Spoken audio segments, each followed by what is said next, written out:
One of the things that makes Dragon Age 2 really unique, that makes each individual playthrough really unique, is how different the classes play. In Dragon Age Origins, playing as a two-handed rogue versus or two-handed warrior versus a sword and shield warrior wasn't really that different. They feel very different in Dragon Age 2. The dual-wielding rogue is the fastest class in the game. You're just like ninja attacks all of the time, doing backflips in the air, throwing down a smoke bomb to sort of disguise your disappearance, and then showing up behind a guy and shanking him in the back. Whereas the archer is a slower playing class with a whole lot of knockback power and the ability to affect large areas. The only class besides mages that can cast ranged area of effect attacks. So there's a great variety there.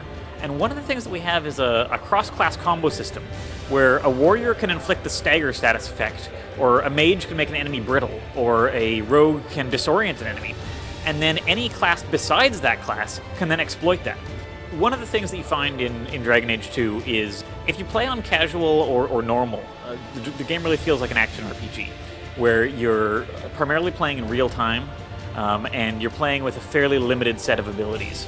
You have as many abilities as someone who's playing on a higher level does, but you find that you're using the same ones over and over again. Whereas when you play on hard or nightmare, I'm doing a hard playthrough right now, and it's a lot of fun.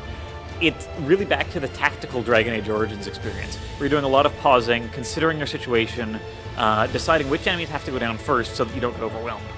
We have a lot of wave fights, where you've got 10 guys, and then once you got rid of 7 of those guys, another 10 guys show up. And you kind of have to make sure that you're dealing with the greatest threats at any one given time, which doesn't even mean the most powerful guys, but the guys who've gone aggro on your mage, because your mage is the only guy who's keeping the party alive.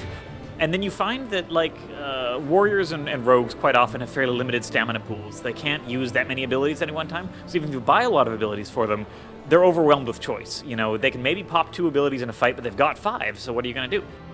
So what we've done there is each of the talent schools, instead of having just 4 abilities in a straight chain like before, now it's sort of constellation-like system, where 1 ability might unlock 2 more abilities, or 2 abilities might be required to unlock a 3rd ability. Many of those abilities will have upgrade abilities, so that you're using the same amount of mana or stamina to use the ability, but it's more powerful than it was before. Not just greater damage, but now it affects a 10-meter radius, or a 10-meter circumference, diameter, instead of 5.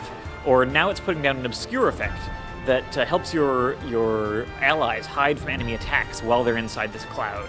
In Dragon Age 2, instead of requiring that you become friendly with all of your party members for fear of them leaving your party as they would in Origins if you made them too angry, we've introduced a system that really encourages you to be consistent in your leadership. If you are continually taking stances that offend, say, Aveline, that's okay, as long as you're consistent and she realizes that you are a leader who she can come to rely on. At least she knows where you're going. Essentially, instead of just becoming a friend with her, you can become a friend or a rival. And the aim is just not to be a sort of middle ground kind of guy who's continually taking 2 steps this way and 2 steps this way. You want to push Aveline towards friendship or towards rivalry. Once you get sufficiently far along these tracks, you get free passive abilities for the followers that will improve their abilities in combat, either in a sort of friendly way or a rivalrous way. They're different abilities depending on which direction you're going in. Just a reminder that Dragon Age 2 is out March 8th in North America, March 11th in Europe, on PC, Xbox 360, PS3, and Macintosh. Also, there's a downloadable demo available late February on PC, Xbox 360, and PS3, so anyone can check it out for free, and you'll unlock some great in-game items in Dragon Age 2 just for playing the demo.